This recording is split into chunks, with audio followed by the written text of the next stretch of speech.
off we go. So we begin with the Civil War and Emancipation. The Civil War begins 1860, 1861, lasts until 1865. This is a war that, while you can unequivocally say, you can say outright, this is a war that was fought over slavery. There's some qualifications that come with that. We can also say unequivocally, it didn't start as a war to end slavery, but that's what it became. So that's kind of the bottom line to take away here. This is a war that when it began, the issue was not, is slavery going to come to an end or not? But eventually, about halfway through the war, emancipation or some form of ending slavery, at least somewhere, and I know that sounds finicky, that becomes a goal of the war, almost by necessity. So we need to understand, most importantly, how and why does this become a war to end slavery? So what are the issues that bring this war about? And they've been brewing for decades. You take my U.S. history class and we spend, a week talking about the issues leading up to the Civil War. And these variety of issues, they do revolve around, like satellites, they do revolve around the fundamental issue of slavery in some way. So first we have sectionalism. This means that the country, as George Washington had warned, the first president of the United States had warned in his farewell address when he steps down as president after his second term, he had warned, don't let the country fall into geographical factions. That is what has happened by 1860. You have a geographical faction of the North and one of the South, and they have radically different views of what the United States should look like. The South is almost exclusively agrarian. That means committed to agriculture, mostly in the form of slaves cultivating cash crops like tobacco, rice, and cotton. In the North, they are beginning to industrialize. They see a nation whose economy is more complex than just one committed to cash crop agriculture.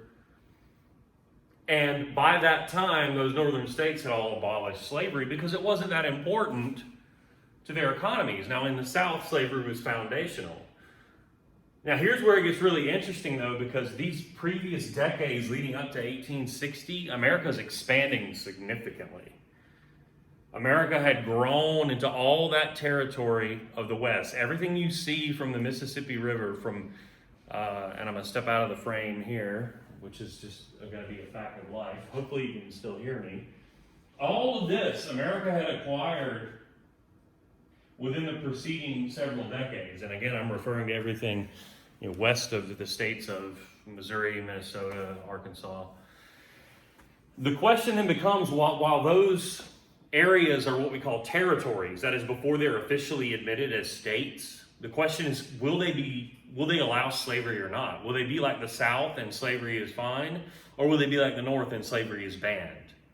So the primary issue here, the number one issue that brings about the Civil War from a political standpoint, is will slavery be allowed in these Western territories or not? In places like Texas and Kansas and California and New Mexico.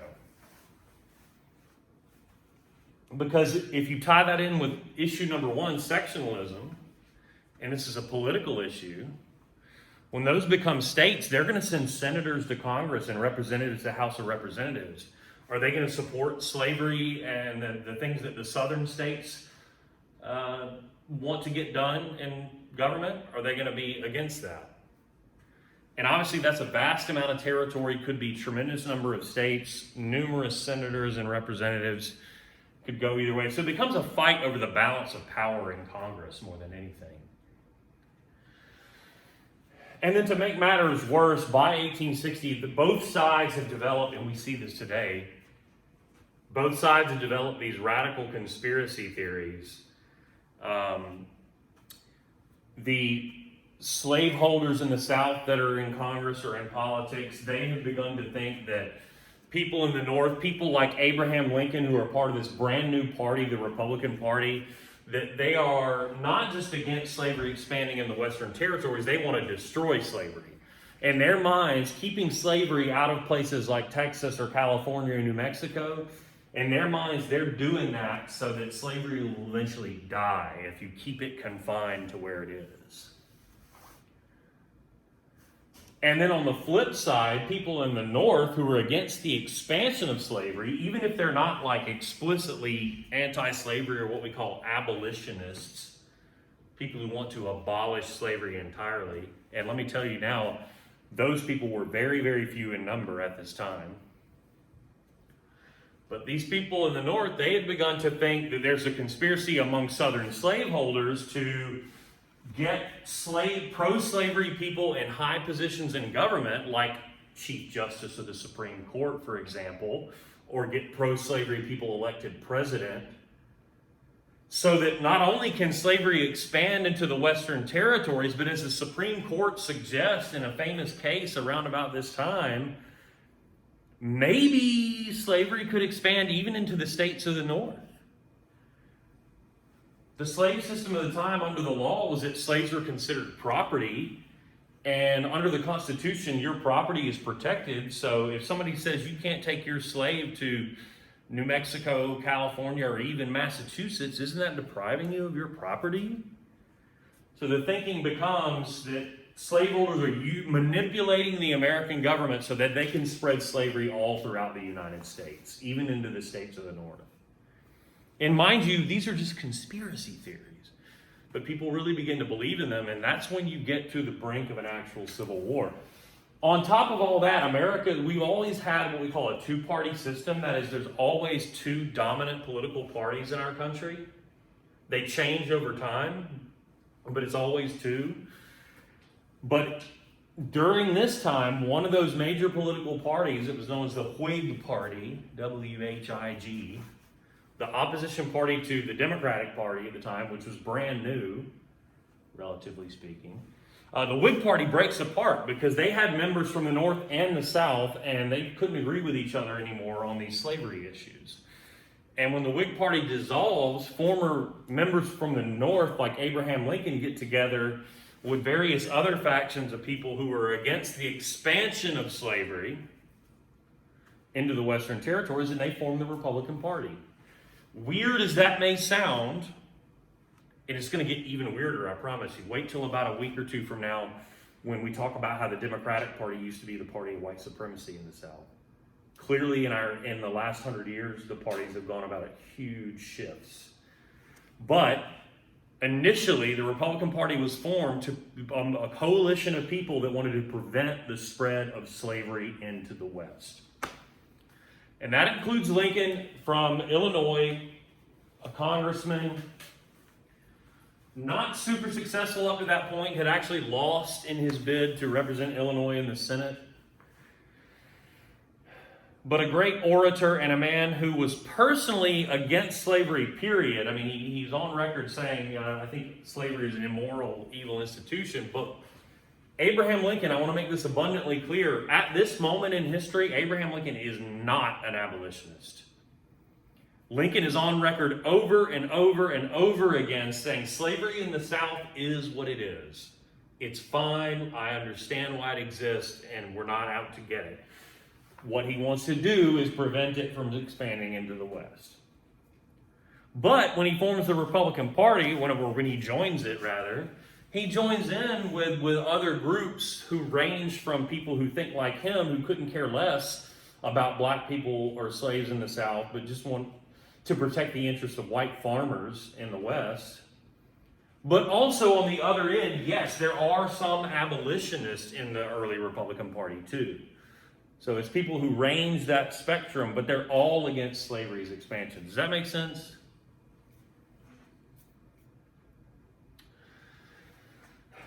Well, the real tipping point here is that the Republican Party is able to get Lincoln elected president in 1860. And if you look at the electoral map, and I'm assuming you folks watching at home are going to have the PowerPoint up while you have this up, and are able to reference that. I haven't figured out how to show me and the screen here yet. But if you look at that electoral map in the bottom right, Lincoln gets elected president by only winning the free states. He didn't have to win a single slave state in order to get the Electoral College votes to get elected president. And when the slave states see that, they freak out. And some of them, not all of them, but some of them, 7 of them, decide to secede from the United States. That is, secession. They claim that being a part of America as a state is a voluntary thing and that you can just leave whenever you want, if you feel like, your rights have been trampled on or whatever. And they claim to form the Confederate States of America.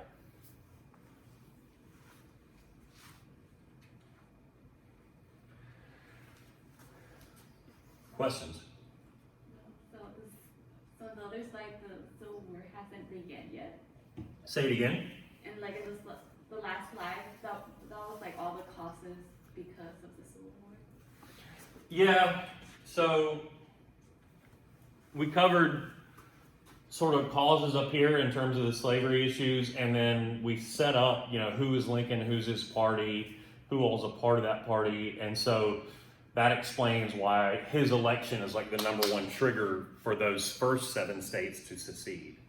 What we're about to see, what happens when Lincoln actually becomes president the next year, his actions then cause 4 more states to secede and join the Confederacy, or the supposed nation of the Confederate States of America. Now, Lincoln's position, though, is that secession is illegal. It's unconstitutional. He says his interpretation of the Constitution is not that you can just up and leave whenever the hell you want to.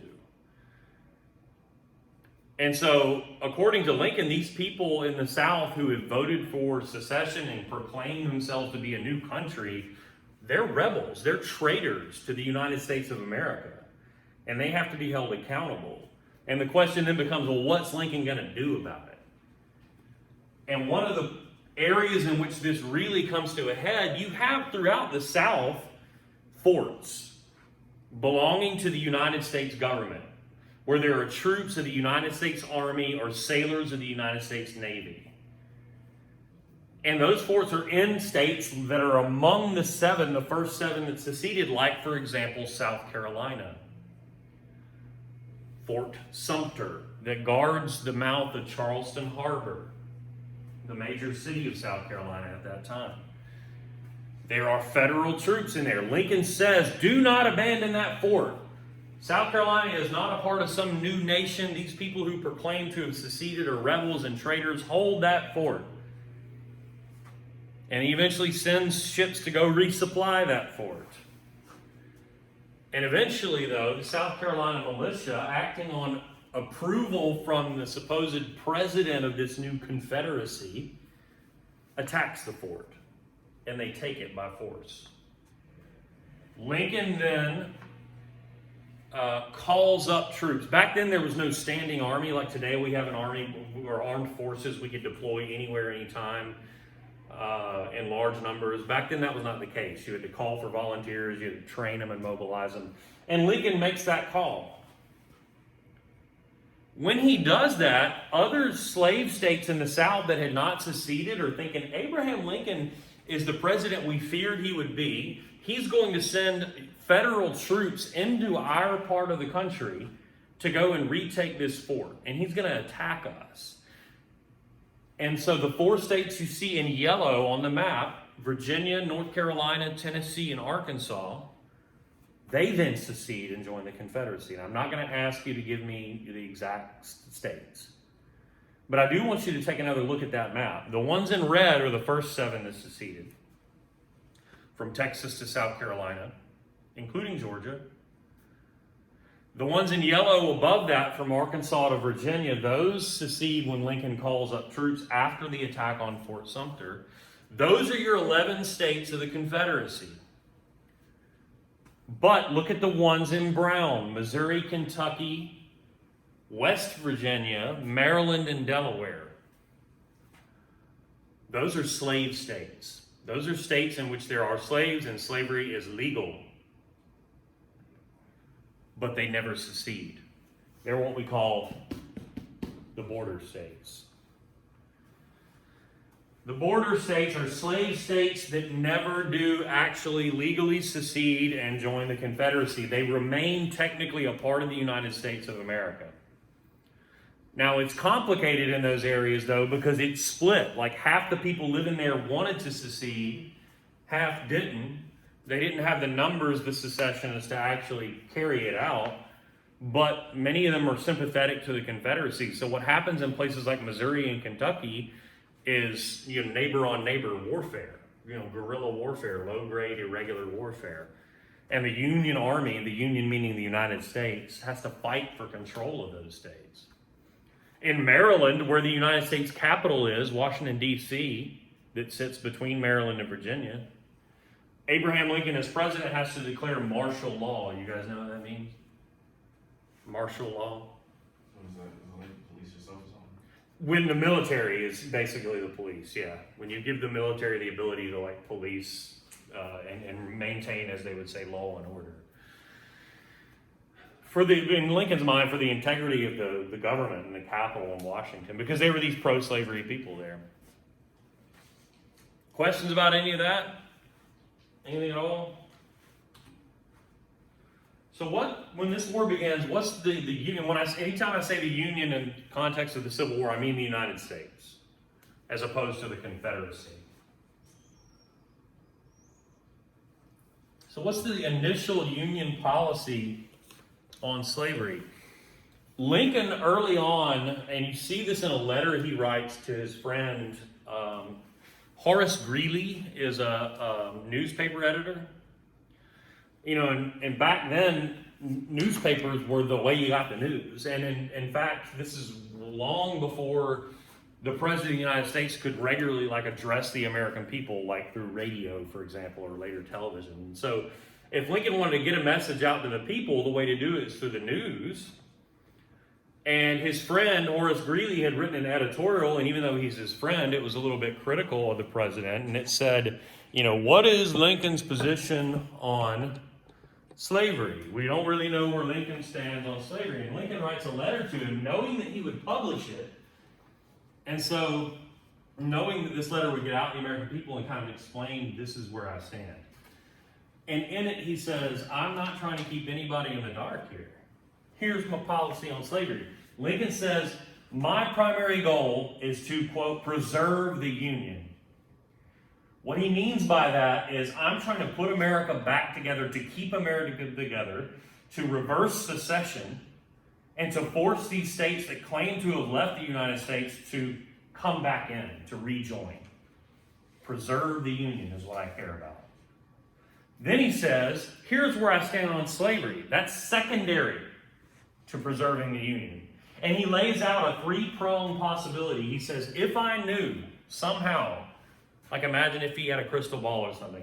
If I knew that somehow claiming that I'm going to free every slave throughout America would help us win the war and preserve the Union, I would do that. If I knew. But, he says, number two, if I knew that not freeing a single slave and maintaining slavery where it exists would help us win this war and preserve the American Union, reverse secession, and bring those states back in, not freeing one single slave, I would do that too. In fact, he gives them the option to do that at one point. And then he lays out option three, which is eventually what happens. If I knew that freeing some slaves, but not freeing others in other parts of the country, if I thought or knew somehow that would preserve the Union and bring this war to an end in our favor, I would do that too.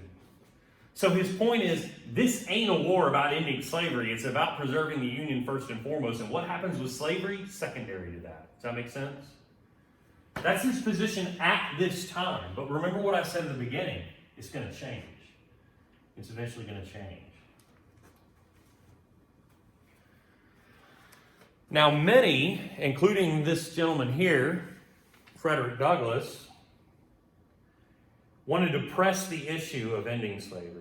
Douglass is a man of mixed race heritage. Father was probably a white slave owner, and he's got Native American ancestry too. His mother was black. He was a slave in Maryland who eventually escaped. He runs away. And from Maryland, that was, and I use this word advisedly, and I use the word importantly, relatively easy. Not easy really, but compared to trying to run away from Georgia or Alabama. Because he's able to relatively quickly make his way to Philadelphia and eventually to New York City and take up with some abolitionists who would protect him from being dragged back into bondage in Maryland. He had also, importantly, during his time as a slave, secretly taught himself to read and write. And he was incredibly eloquent. He was an incredible orator, a great speaker. And he then, in his freedom after running away, becomes a great part of the abolitionist movement. He becomes the African American face of the abolitionist movement, speaking all throughout the North on, what slavery was like and the necessity of bringing it to an end, of realizing the promise of the true values of American democracy. Lincoln, though, cannot and would not do this, partly because if Lincoln comes out and says, I am 100% for ending slavery, who that was still legally a part of the United States of America might take issue with that? The border states. Slavery is still legal in America as of that time, even including the 5 border states that didn't secede. And so Lincoln can't just come out and say, yeah, it's a war against slavery. Furthermore, events later would show there's a lot of white people in the North, especially new immigrants to America from places like Ireland. They didn't want to fight a war for black people. They didn't want to fight a war to end slavery. They didn't give a shit. And they get really angry when they get drafted into a war for that purpose. And Lincoln knows that too. So there are limits on what he feels like he can and would do. Now, what he supported at the time was this compensation and colonization plan. If Lincoln could have done anything to attempt to bring slavery to an end, it would have been to initiate a federal program to pay slave owners for the value of their slaves. And at that time, the most valuable commodity in the United States was a slave. To pay them for their slave property and then to support the recolonization of slaves to Africa. Abraham Lincoln is on record over and over again at this time saying, we would like to pay to fund slaves to go back to West Africa, to Liberia. Liberia is a country in West Africa that was established for this purpose. And Lincoln wants a federal program that would pay Southern slave owners for the value of their slaves and ship these folks back to Africa. This is never done systematically on a national level, though it was carried out in Washington, D.C. And about 3,000 slaves were freed through this kind of program. Their owners were compensated. And a few hundred of them do migrate, though not to Liberia. They end up going to Haiti. Haiti was a former French colony known as Saint-Domingue in the Caribbean. And the lone site of a successful slave revolution, where the slaves literally took over in the early 1800s. And so this was a sort of obvious destination for former American slaves to go once they had been freed. But only a few hundred do so, and only from Washington, D.C. Now, how about the question of could African Americans in the North, even including maybe former slaves, could they serve in the Union Army or Navy? Could they participate in the actual war effort? Many of them tried. Immediately, black people in the North are trying to join in and fight this war, even though it's not yet explicitly about ending slavery. But the idea of service for black men was initially rejected. Having said that, the actions of slaves in the South and the course of the war are going to begin to press the issue, as we'll see. Questions?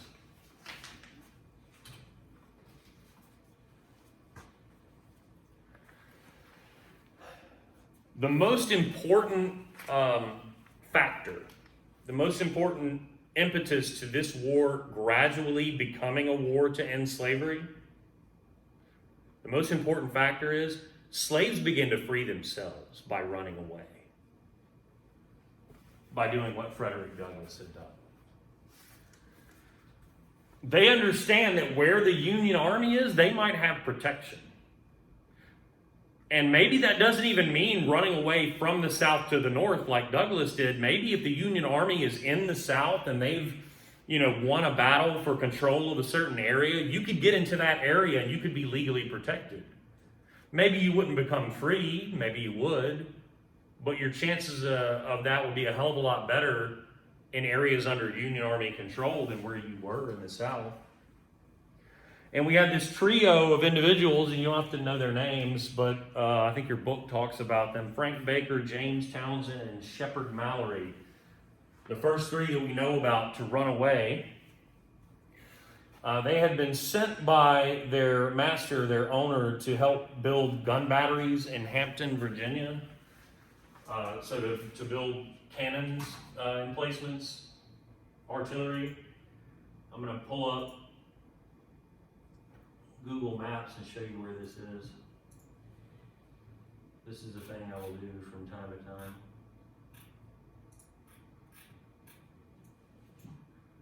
Here's Virginia. So this is Chesapeake Bay. There's the capital, Washington, D.C. Down here, it's a big metro area: Virginia Beach, Norfolk, Newport News, and here is Hampton, right? And I'll show you folks at home. Yep. So this is all one big metro area now, but the southern part of it, Norfolk and Virginia Beach, is separated here from Hampton and Newport News. So that's where we're looking at. And these guys have been sent to do this work for not just their owner, but for Confederate military. And instead, they actually took a small boat. They stole a small boat and rowed across the mouth of the James River to Fort Monroe. And Fort Monroe had been taken, or maintained, I should say, not taken. Unlike Fort Sumter, which falls to the Confederacy, and that was what began the war, the Union Navy and Army maintained control of Fort Monroe, and that's where these individuals escaped to. It's still in Union hands and would remain so throughout the war. The general in charge of Fort Monroe is known as General Benjamin Butler. And Butler decides that, okay, we have these runaways here. We have these three individuals that have come into our fort, our camp. It just occurred to me that this is all backwards for everybody that's watching at home. So this is, me showing this is like completely pointless unless it's an image. So Butler says, all right, we have these slaves. And I mentioned this earlier. Slavery at the time legally operated under what we call the chattel principle. Here it is. That means that slaves are legally considered property. Commodification of human beings, a person with a price. Butler says, okay, if these slaves are property, and if their owners are part of the Confederacy and engaged in rebellion, that means they're traitors, they're criminals, right? Their masters are criminals. So this is property that belongs to criminals. And what do they call it if, like, you're pulled over and you've got like a bong in your car or something, or you've got equipment for like a meth lab? They could seize that, right? The police could take that, right? You call it contraband. Contraband. Property belonging to criminals. And so Butler's position is these slaves are contraband of war. They are the property of traitors and criminals, and we can seize that as the Union Army and make it our own. Note that this doesn't say slaves aren't property or slaves should be free. It just says, hey, that was the property of these criminals, and we can hold that property. The point here is that in the Constitution, there's a fugitive slave clause. Had been there from the very beginning and had recently been strengthened, in fact. And what it says is when slaves escape into states where slavery is illegal, that don't mean they're free. In fact, ordinary citizens are obligated to help masters get that property back. So what Butler is doing is saying, I don't have to worry about the fugitive slave clause because these owners are criminals and these slaves are therefore contraband. Now they belong to the Union Army and they're going to help us. And what we're going to do is we're going to put them to work helping us out. Does that make sense? And so while the slaves don't become free, they're able to live amongst the Union Army at Fort Monroe and eventually even get paid wages to do work that benefits the Union Army forces there. And it ain't just these three individuals. Eventually, it's literally thousands of slaves. Let's see how many. I know I've got the numbers here somewhere. And you don't ever have to memorize numbers like this, but by July of 1861, I mean, the war had just begun. 900 slaves had escaped to Fort Monroe and were laboring for the Union Army there under Butler. So now they have become Butler's like slaves. Well, Yes, but Butler doesn't treat them as such. He's actually paying them wages to do the work. Now, legally, technically, they're not free. So we've not gotten to that step yet, but this is damn sure a step in that direction. Does that make sense?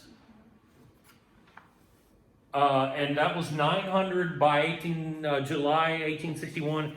By the following year, August 1862, there were 3,000 slaves that had escaped into Fort Monroe and under the protection of the Union Army. What I mean by the protection is Butler's not going to let masters come and take these slaves back. They get to work and even work not just as slaves, but for wages for the Union Army at Fort Monroe. By the end of the war, more than 10,000 slaves had sought refuge at Fort Monroe. Now again, contraband status initially didn't mean freedom. They were used as labor for the Union, set to work in non-combat roles, carrying supplies, working on building projects, working as dock workers or personal servants or whatever.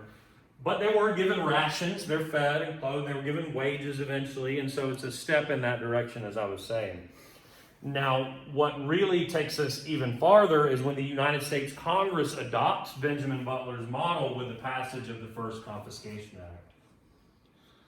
In August of 1861, Congress passes the first Confiscation Act that authorizes the Union Army everywhere to confiscate slaves whose owners were known to be part of the Confederacy. That is, they had voted for secession, they were part of a Confederate state or federal government, they were part of the Confederate Army. Anybody who was known to have ties to the Confederacy that was a slave owner, their slaves could be seized as contraband of war. Some Union generals, some like Butler, tried to take it even a step further and actually legally free the slaves in the areas under their control. But Abraham Lincoln voided those orders. It's important to note things like this because in America, when it comes to American history, we like to take certain individuals and lionize them or canonize them. That is, make them like lions or saints and these great, great, great infallible people. There are not a lot of actually infallible people, either right now or in American history. And so Abraham Lincoln, we like to put up as this great emancipator. Lincoln freed the slaves, kind of, sort of, But Lincoln's not quite the figure that we've made him out to be.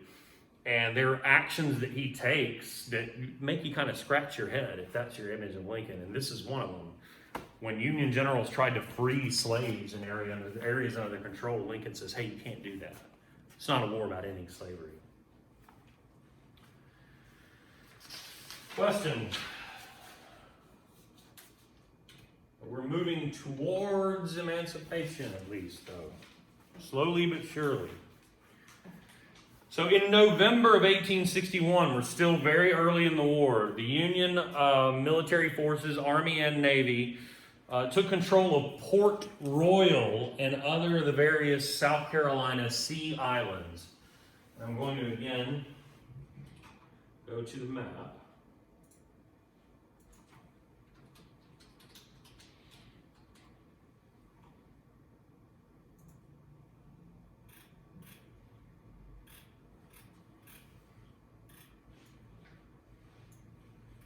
So this is further north north. This is up, and so Hampton is at the mouth of the James River. And again, I know for you folks watching at home, this is going to be reversed. So your east will be west and your west will be east. But down here is where Hampton is. That's the James River. Up here, this is the Rappahannock, which flows down from Fredericksburg. And there is Port Royal there. So this is not far from Washington, D.C., the capital of the United States of the Union at the time. So what goes down at Port Royal?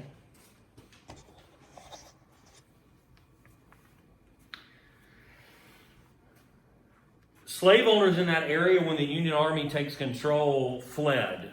They went away, and they left behind about 10,000 slaves who had been working on cotton plantations. Or if we're talking about, I mentioned too, the Sea Islands of South Carolina were also seized.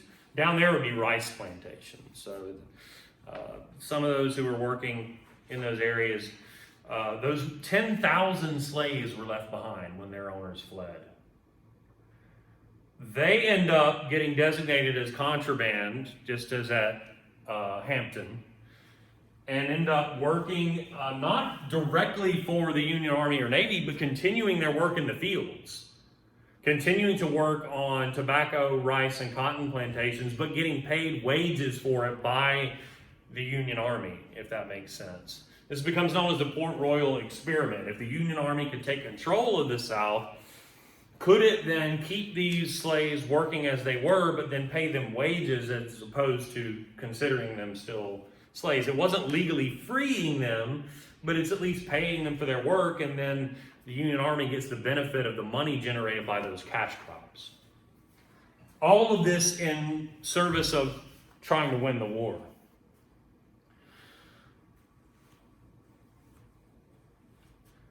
In May of 1862, Robert Smalls, and I think that is him pictured there at bottom right.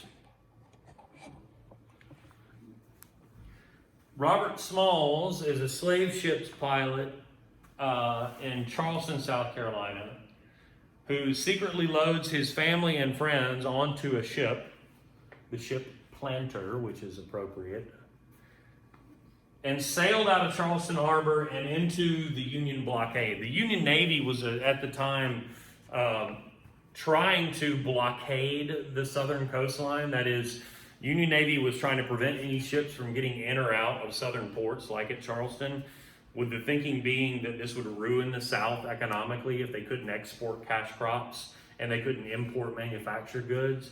Smalls knows, hey, I'm gonna take my damn ship. You know, my owner trusts me to use this ship for only his purposes, but I'm gonna put my damn family on this ship and I'm gonna sail the fuck out of here. And I'm gonna get into the Union blockade with a white flag, and they're gonna see me coming and not shoot at me. And once I get behind there, that'll be the same thing like those people escaping to Hampton, or those slaves that had been left behind at Port Royal and the Sea Islands. And he was right. And in fact, Smalls ended up actually being a ship's captain for the Union Navy. So he is among the first examples we have of slaves not just running away and getting under the protection of the Union military. He ends up actually participating in the war as a ship's captain for the Union Navy, Robert Smalls. And remember that name. He's going to come up again. And then in July of 1862, Congress passes a second Confiscation Act. And this is a big, big, big step. This declares freedom for any slaves whose owners were waging the rebellion. Meaning now you're not just considered contraband of war. If it could be proved that the owner of you was taking part in this rebellion, had anything to do with the Confederacy, then you get to become free, legally speaking. So this takes it a whole step farther. What this means is that any slaves that were deserted by their Confederate owners, any slaves that ran away, refugees when battles take place and create chaos, anybody who got behind Union Army lines or Union Navy lines, like in the case of Smalls, would not only get to work for wages for the Union, no, they would become legally free. This did not include slaves from the border states, remember, because the border states are not in rebellion against the United States. In fact, it wouldn't include any slaves of anybody in the South who could say, no, I'm a loyalist. I didn't have anything to do with the Confederacy. So this is not emancipation writ large. This is a step, though, another step in that direction. The Second Confiscation Act, though, also gave the president the authority to use, quote, persons of African descent to help win the war. And it continued to authorize payments for colonization, to quote, some tropical country. So they're hanging on to the compensation and colonization plan, although not compensation in this case, I'm sorry. Remember, they're traitors, they're rebels, their property can be seized. But now these slaves will become free, and the government will pay if they want to go to Haiti or Liberia or somewhere like that. Eventually, the Congress would also pass what they call a Militia Act, which would outright say these people, black people, former slaves that have become free through the Confiscation Acts, they can actually fight in the war. They can actually serve in the Union Army and Navy. It's called the Militia Act. Questions? Anything at all?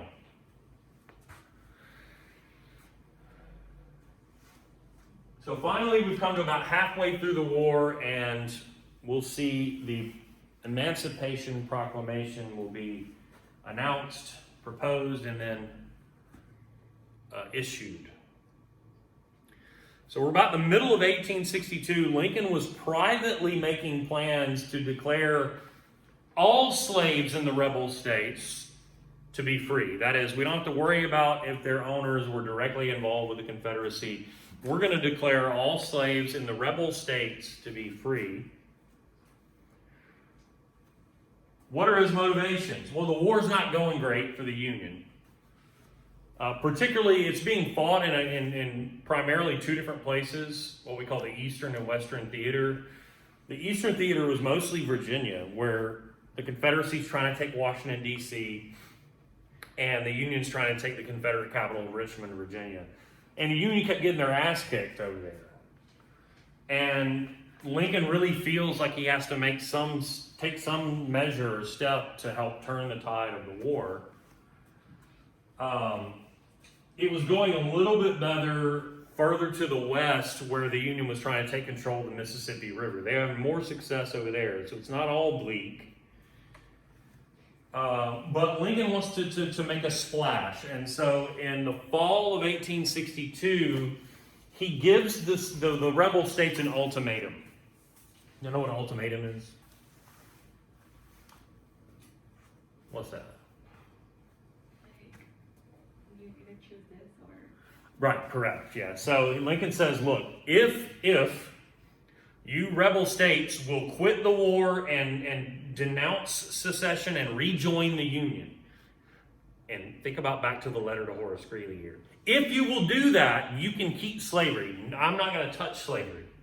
Remember option 1 in the letter? Lincoln says, if I knew not freeing a single slave would win the war and preserve the Union, I'd do it. He's given them the chance to do that, but they don't.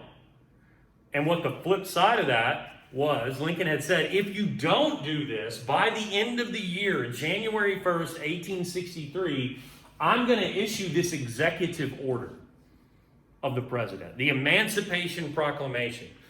Lincoln says, using my power as the commander-in-chief of the American military, in order to help win the war, I'm going to declare all slaves in the rebel states to hereby be free. Forget the fugitive slave clause. This is broad application of the power of the president to say all slaves in the rebel states are free. Now note what this did and didn't do, though.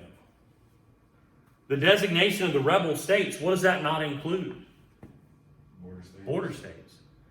Therefore, even with the Emancipation Proclamation, slavery remained 100% legal in Missouri, Kentucky, West Virginia, Maryland, and Delaware. Did not have a thing to do with slavery there. It could continue perfectly fine.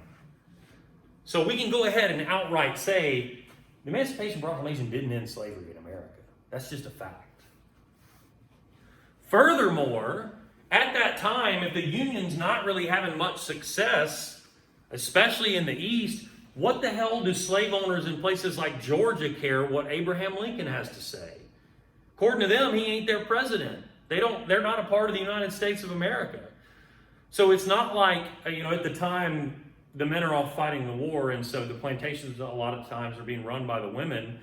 It's not like the mistress is going to walk down to the slave quarters and say, hey, you guys are free to go. Lincoln said the slaves are free, right? So this would only matter if the Union could start winning the war and taking territory like they had done at places like Port Royal, right, or the Sea Islands. It would only matter if the Union started winning the war and taking territory. And when they did, then slaves could become free. And what actually happens in those cases when the Union starts creeping into like Tennessee and Louisiana, what happens is the slaves, anytime they know the Union Army is near, they run away. It's not like the Union's going door to door and saying, you slaves are free, yeah. No, the slaves are doing what we've already seen and running away. So in essence, they're freeing themselves. The difference is their legal status once they get behind Union lines. That's what the Emancipation Proclamation did. And maybe the most important thing that it did, it changed, or let me say this, it begins to change the very nature of this war. If the whole point of this lecture was to say, well, the war didn't begin as one to end slavery, but it became that, here's your tipping point. This is the fulcrum. This is where we begin to see distinctly that this has become a war in some way, maybe partially at this point, but in some meaningful way about bringing an end to slavery. Lincoln makes this clear later in 1863. So that summer, this probably also the tipping point of the war that summer.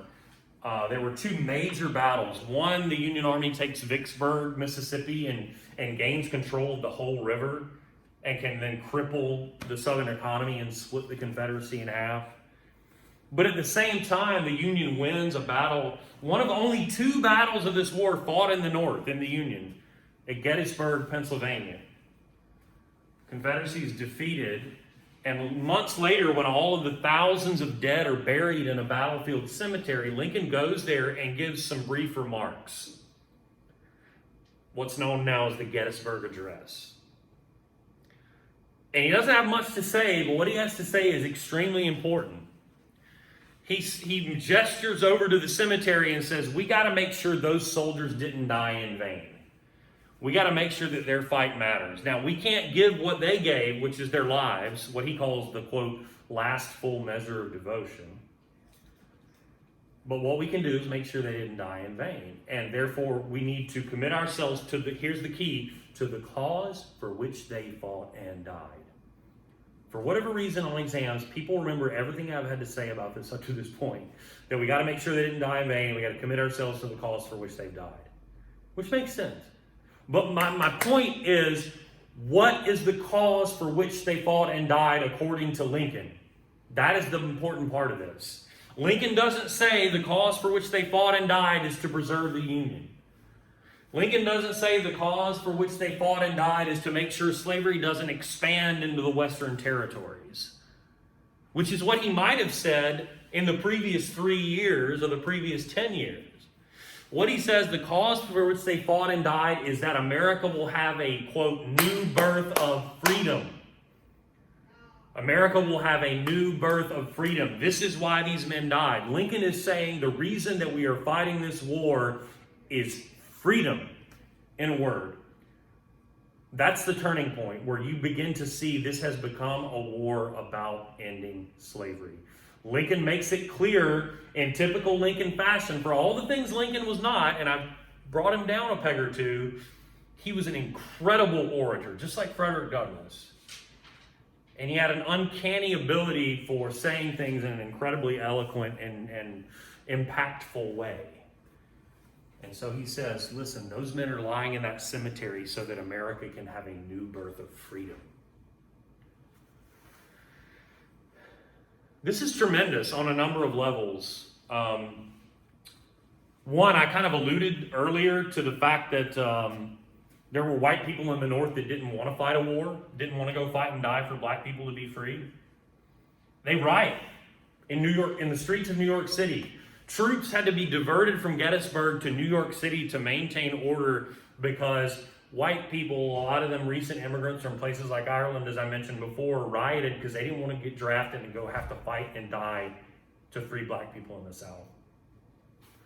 At the same time, though, other countries like Britain and France were considering whether to recognize the Confederacy as an independent nation and give them support. That could have helped the Confederacy win the war. But those two countries are proud liberal democracies. And once Lincoln makes it clear that the Union's fighting for freedom and therefore the Confederacy's fighting for slavery, they sure as hell ain't going to do it. And so framing the war in this way ensures that Britain and France or anyone else that are like those countries would not come in and support the Confederacy. And then finally, remember with the Militia Act, any slaves that become free under Union control, they have the choice to fight in the Union Army or in the Union Navy. And so what had been the Confederacy's strength, having all these slaves, think about this, in the South, in the Confederacy, working in the shipyards, building ships for the Navy, working in the factories, building guns and ammunition, cultivating all of the corn and livestock and cash crops like cotton and rice and tobacco, all done by slaves. What that means is every white young man could carry a gun and fight. In the North, a lot of white men had to do that work so that others could fight. But think about this, with the Emancipation Proclamation, every time you win battles and you were able to free these slaves, they can then work for you.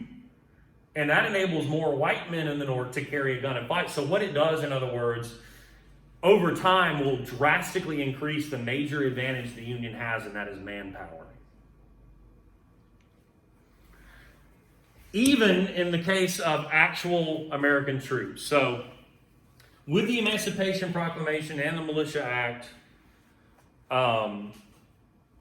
black people are going to be able, and I mean not just former slaves that had defected or run away, got mine unionized, but black people in the North who had previously been free people of color, they can join the Union Army and Navy now. And within the Union Army, you have the formation of the U.S. Colored Troops. The War Department created a bureau to oversee the United States Colored Troops in May of 1863 with the strong encouragement of people like Frederick Douglass, whose sons would sign up and serve. 180,000 black men answered the call and served. That constituted 10% of the troops serving in the Union Army. And then an additional 30,000 serving in the United States Navy, to the tune of about 25% of sailors in the United States Navy were black men. Additionally, about 200,000 black civilians traveled with and labored with the Union Army in non-military capacities, like we saw at Hampton or at Port Royal. All of this helps contribute to Union victory. Spotlight then, and that's a battlefield map. I was talking earlier about Eastern and Western theaters of the war and this kind of thing. We're getting low on time, so I'm not going to really spend any time here. But over here, where you see in purple, the Union is really successful and takes a lot of territory in the South. And then any slaves here would then become free. It takes a lot longer for the Union to be successful over here in the East. Maybe you do see the ships that show you that the Union is blockading the coast. Spotlight, though, on the 54th Massachusetts Volunteer Infantry. First unit of the United States Colored Troops, raised by abolitionists like Frederick Douglass, that is organized by them. At the time, state governors in the Union were responsible for organizing state regiments that would serve in federal military service. And the governor of Massachusetts, Governor John Andrew, was an abolitionist who seized on the opportunity to work with Frederick Douglass and others after the Emancipation Proclamation to organize these regiments of black troops. And so they're taking out advertisements in the newspapers and putting up recruiting posters, encouraging black men to enlist, not just from Massachusetts, but anybody from all over the country, including former slaves. As it turns out, it did not take much encouragement. By May of 1863, the unit comprised 1,000 soldiers. And they trained for months at a camp at a fort outside of the city of Boston. And they want to fight. Now, initially, they're not going to be able to fight because there was prejudice, even in the Union Army. White people could be racist just because they were in the Union didn't mean they didn't have racist assumptions about black people. And they were skeptical about the ability of black troops to actually fight with courage and bravery and skills. And so initially, they were given menial tasks. They're put on mess duty, being cooks or carrying baggage or building fortifications or this sort of thing. They're also paid less than white troops. For example, and you don't have to memorize this, they're paid $10 a month and given a stipend of $3 for food and clothing, whereas white soldiers were paid $13 a month and didn't have to pay for their food and clothing. And white troops got paid when they got promoted up in the ranks, black troops didn't. Furthermore, black troops couldn't be officers. They could only be what we call enlisted men. Now, they could rise in the rank from like private to sergeant and be what we call a non-commissioned officer, but that was it. And they didn't get paid more for it. So the commissioned officers in these units, they were white. So you had these all-black regiments of troops with white commanders, some of whom could be, bad racist people, but not all. And in the case of Robert Gould Shaw, commander of the 54th Massachusetts, this man was not a racist and believed in the ability of his troops to fight and actually pushes his higher-ups to give them a combat assignment, which they are eventually given in the attack on Fort Wagner in South Carolina in the summer of 1863. The 54th Massachusetts was sent to South Carolina to assist in an attack on Fort Wagner there to expand the Union control outside of just those sea islands they had. At first, they're put on a diversionary attack. That is, they're sent to attack this other island so that the Confederacy would think the attack was there when it really wasn't. So even when they're given combat duty, it's kind of like supposed to be a sideshow. But they're eventually diverted to assist in the main assault on the actual fort at Fort Wagner. And of all the regiments, of all the units that are attacking that fort on that day, they are the only ones who made it all the way to the parapets, to the actual walls of the fort, where they're literally fighting on the walls of the fort and about to breach that and get in. Shaw is killed at that time. Literally on the parapet of the fort, about to get in, their commander is killed. Along with, how many casualties? 250 men in the unit were killed or wounded in this attack. One of them, William R.V. Kearny here, on the parapet, captured the Confederate flag, captured the colors, as they would say, and brought those back. Now the attack, because the Confederates get reinforced and the Union forces don't, they don't actually take the fort, but the bravery and skill with which these men fought demolishes any racist assumptions that black troops couldn't fight. The actions at Fort Wagner proved beyond a shadow of a doubt that black troops could and would fight, even with distinction and gallantry and valor. Look no further than the fact that Kearny and 16 others from this unit were awarded the military's highest honor, the Congressional Medal of Honor. Black troops would subsequently participate in nearly 40 battles throughout the Civil War, and the remainder of it anyway, and suffered some 37,000 casualties. By 1864, with their help and their efforts, the Union had turned the tide of the war. I'd mentioned Vicksburg and Gettysburg earlier. By 1864, Atlanta fell. opening up the heart of the Deep South to the Union Army. Nashville falls. And eventually, the Confederate General Robert E. Lee in Virginia is defeated by Ulysses S. Grant and forced to surrender. And by 1865, the war ends. News of the Emancipation Proclamation was slow to spread, but by the time the war is over, it has reached throughout the South, including in Texas, where black people there, upon hearing the news of the end of the war and of the Emancipation Proclamation and the knowledge that slavery would soon be at an end, they celebrate on June 19th, 1865, a day that is still today celebrated as the anniversary of the end of slavery, as it were, Juneteenth. 6 months later, the ratification of the 13th Amendment to our Constitution is what legally ends slavery in America. So you know it wasn't the Emancipation Proclamation. That was important. But what legally ends slavery in the United States of America is 13th Amendment. That all makes sense? So the emancipation was just a start. Say that again? I said the emancipation. Yeah, it's a spark, it's symbolic, it's that turning point.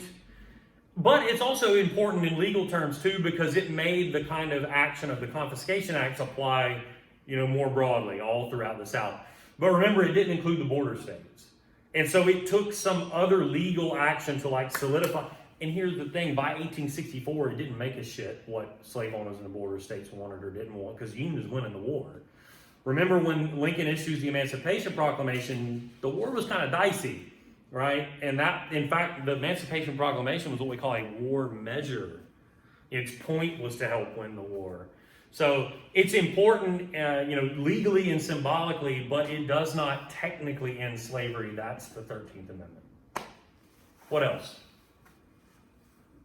All right, well, I kept you a few minutes too late. Sorry, appreciate it. Hopefully this works. You guys will let me know. If not, if this was abysmal, email me and let me know, and we'll figure out something else. All right.